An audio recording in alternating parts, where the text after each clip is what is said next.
নমস্কার বন্ধুরা, আশা করছি আপনারা সবাই ভালো আছেন। আপনাদের আশীর্বাদে আমরাও ভালো আছি। প্রতিদিনের মতো কি রান্না করেছি তাই নিয়ে চলে এসেছি। এখানে করেছি শুক্তো, সজনে ডাঁটা, পেঁপে, কাঁচকলা, উচ্ছা দিয়ে বেগুন দিয়ে শুক্তো বানিয়েছি। এখানে চিচিঙ্গা আলু পোস্ত করেছি।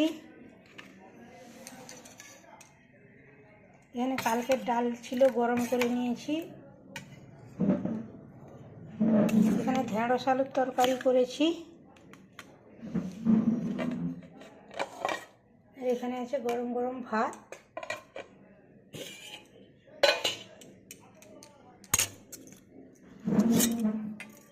এখানে মাছের ঝাল দেওয়া করেছি।